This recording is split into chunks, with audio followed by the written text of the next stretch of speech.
কি হয় যখন রক্ষকরাই ভক্ষকের ভূমিকায় অবতীর্ণ হয়, যখন গোপন অডিও টেপ ফাঁস করে দেয় এক ভয়ঙ্কর ষড়যন্ত্র?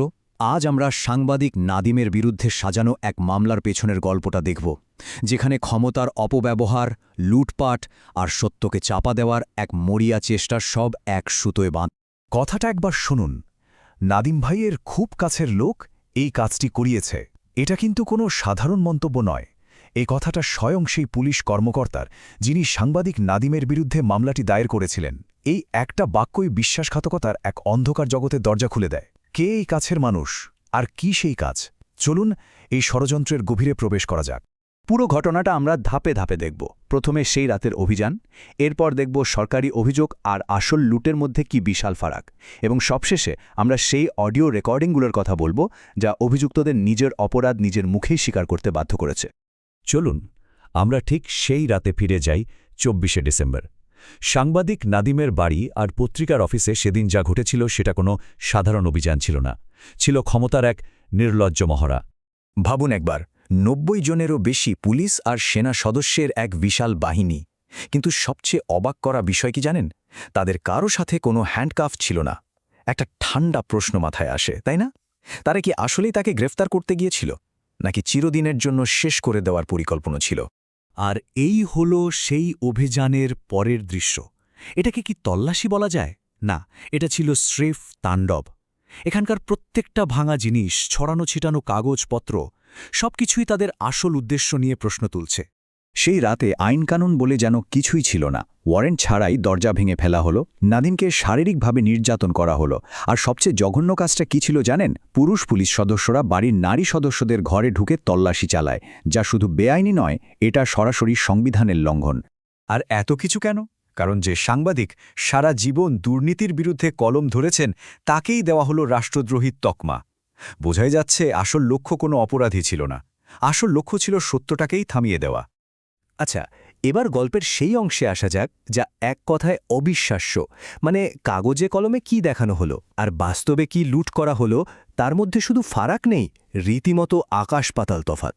৯০ জনের বেশি সদস্যের এক বিশাল অভিযানের পর সরকারিভাবে কি পাওয়া গেল? মাত্র দুটো জিনিস। এই আনুষ্ঠানিক জব্দ তালিকাটা দেখুন। এটা কোনো রহস্যের চেয়েও বেশি কিছু। এটা একটা দুর্বল স্ক্রিপ্টের মতো শোনায়।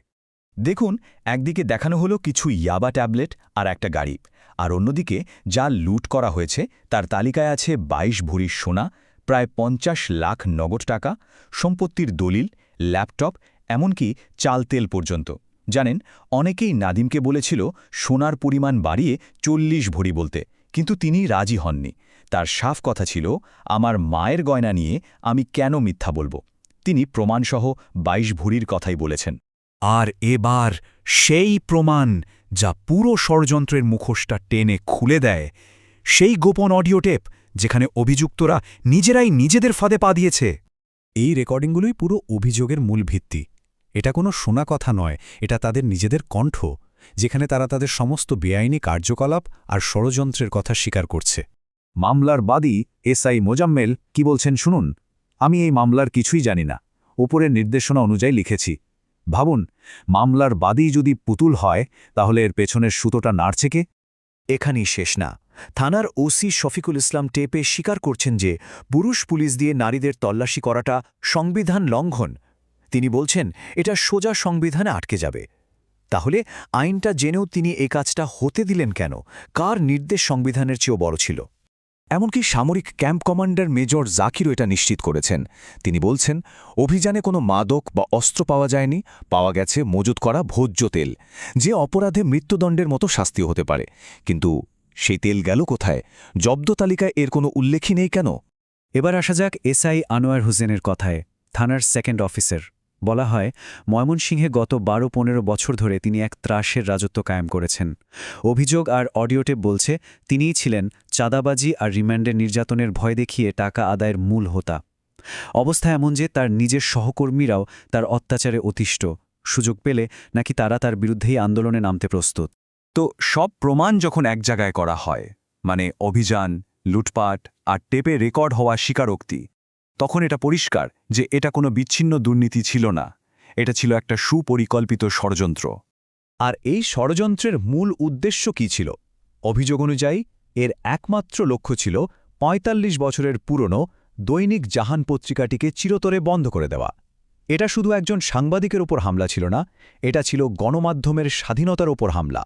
এই ষড়যন্ত্রের জালটা কত গভীরে ভাবুন।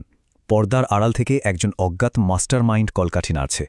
পরিকল্পনা বাস্তবায়নের জন্য একজন উচ্চপদস্থ পুলিশ কর্মকর্তাকে বদলি করে আনা হচ্ছে।